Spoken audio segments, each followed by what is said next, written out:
안녕하세요. 오늘은 심판과 구원의 반복 사사기 2장 18절 말씀. 당신은 하나님을 어떤 분이라고 생각합니까? 사람마다 대답은 다 다를 것이나 몸이 병들어 고통받고 있는 사람에게는 하나님은 나를 치료해 주시는 분입니다. 이렇게 대답할 것이고, 또 가족을 잃고 큰 슬픔을 당하고 있는 사람에게는 하나님은 위로하는 분이십니다. 이렇게 대답을 하실 테고, 또 전쟁의 위험 속에서 생명의 위협을 받는 사람에게는 하나님은 나를 지켜주시는 분이라고 대답할 것입니다. 저는 하나님이 어떤 분이냐고 누가 나에게 묻는다면 나는 하나님은 가르치시는 분이라고 대답할 것입니다. 참으로 하나님은 훌륭한 교육자이십니다. 그는 때로 인자하게 가르쳐 주시고 때로는 무섭게 때리시는 선생님과 같습니다. 나의 모든 삶을 아시기에 삶의 전반에서 이론으로 그리고 현장에서 올바른 행실을 가르쳐 주시는 분입니다. 교육가이신 하나님께서 선택하신 민족은 유대 민족입니다. 그래서 유대 민족은 교육의 중요성을 누구보다 잘 알고 있으며 유대인의 교육열은 그 누구도 따라올 수 없을 정도로 유명합니다. 유대인이 노벨상의 22%와 교토상의 25%를 차지하는 것도 이러한 교육의 결과라고 생각합니다. 이스라엘은 세계에서 가장 먼저 의무교육을 실시한 나라입니다. 그리고 지금도 예산의 10%를 교육으로 지출합니다. 교육비로 지출합니다. 유대인은 글을 모르는 사람이 없습니다. 그들은 아이들이 5살이 되면 글을 읽히게 합니다. 가장 먼저 읽는 책은 토라이고, 즉 율법서고, 10살이 되면 탈무드를 배우며 끊임없이 대화하고 토론하면서 자기 주도적인 삶을 배웁니다. 그래서 그들의 속담에 다른 사람의 의견에 반대하지 않는 사람은 유대인이 아니다, 이런 말까지 생겨났습니다. 오늘 사사기 2장 18절 말씀에 여호와께서 그들을 위하여 사사들을 세우실 때에는 그 사사와 함께 하셨고 그 사사가 사는 날 동안에는 여호와께서 그들을 대적의 손에서 구원하셨으니 이는 그들이 대적에게 압박과 괴롭게 함을 받아 슬피 부르짖음으로 여호와께서 뜻을 돌이키셨음이거늘, 이렇게 나와 있습니다. 사사기는 BC 1390년경 가나안 정복자 지도자 여호수아가 죽은 이후로부터 BC 1050년 왕정이 시작되기 전까지의 약 350년간의 시대를 사사기라고 말합니다. 이때는 특히 사사들이 활동했던 시대이고 그 사사로 번역된 히브리어는 소페팀이며 소페팀이라는 것은 판단하고 다스리는 일을 한다, 이런 뜻입니다. 즉 사사들의 역할이 바로 판단하고 다스리는 일이었다는 것입니다. 그들은 지도자였습니다. 사사시대에는 이스라엘이 가나안 땅에 안착하기 위하여 일종의 과도기적 시절에 교육의 패턴을 보입니다. 반복적인 패턴을 보이게 되는데 이스라엘 민족의 타락과 이로 인한 하나님의 징계, 이에 따른 이방 민족의 침략, 그리고 압제, 그리고 그들은 고통 속에서 하나님께 부르짖고 하나님께 회개합니다. 그리고 고통받는 민족을 구원하기 위해 하나님께서는 사사를 지목하시고 그 사사가 출현합니다. 사사를 통해 하나님의 구원이 350년 동안에 12번이나 반복적으로 일어납니다. 다시 말하지만 이스라엘이 가나안 땅에서 주요 거점을 정복하기는 했으나 하나님의 명령대로 그 땅의 족속들을 완전히 쫓아내지 못하였을 뿐 아니라 오히려 그들의 영향으로 여호와 신앙까지 위협받는 위기의 상황들이 반복적으로 일어난 것입니다. 결국 그들은 끊임없이 적의 침입으로 고통을 당하게 되고 그 가운데 사사들을 통한 하나님의 긴급한 도움으로 잠시 구원을 받으나 곧 그 징계와 구원의 은혜를 잊어버리고 다시 타락을 반복하는 악순환의 역사가 바로 이 사사시대의 역사입니다. 350년 동안 이스라엘을 구원한 12명의 사사들은 온니엘, 에웃, 드보라, 기드원, 입다, 삼손 등 6명의 대사사와 삼갈, 돌라, 야일, 입산, 엘론, 압돈 등 6명의 소사사입니다. 이스라엘은 350년 중 110년을 이방인의 점령을 당해 채찍으로 맞으며 노예처럼 살았습니다.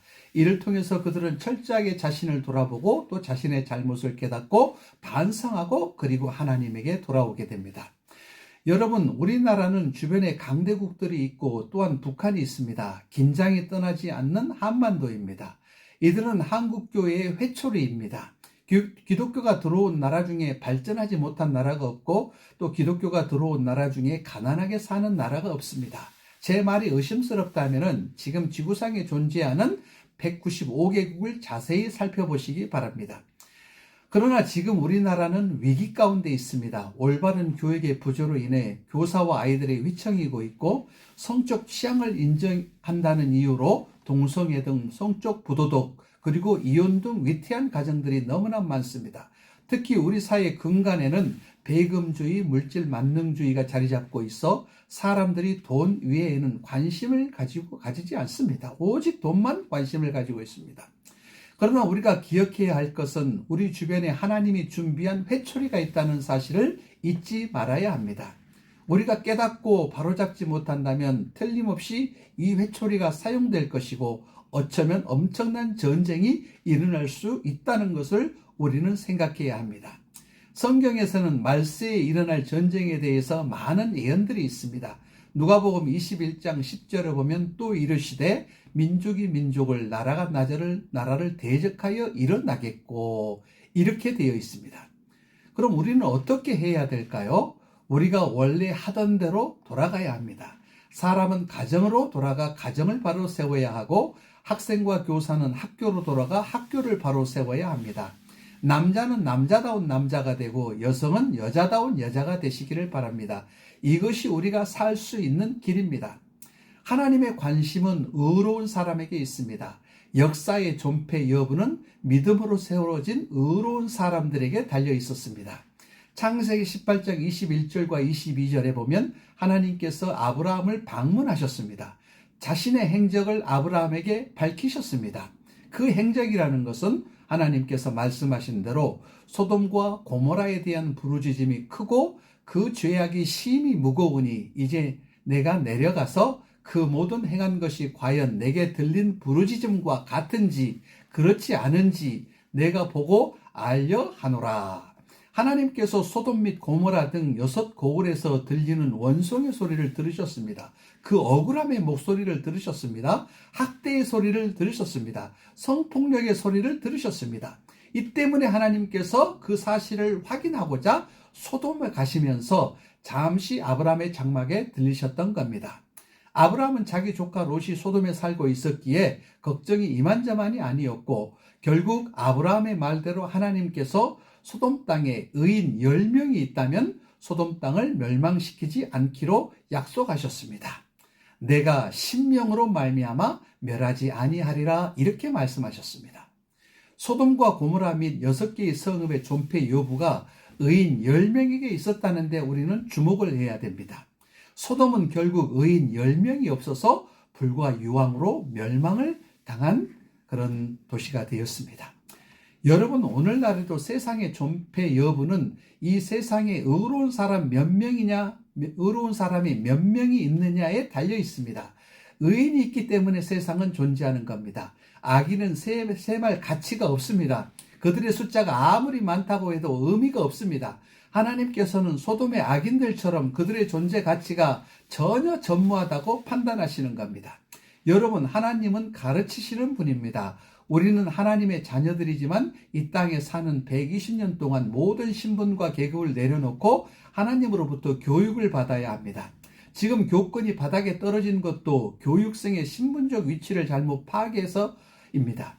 저는 군 생활을 상무대에서 근무했기에 항상 군 훈련을 받는 장교들을 많이 보아왔습니다. 군인들의 교육은 가장 낮은 신분으로 교육을 받는 것입니다.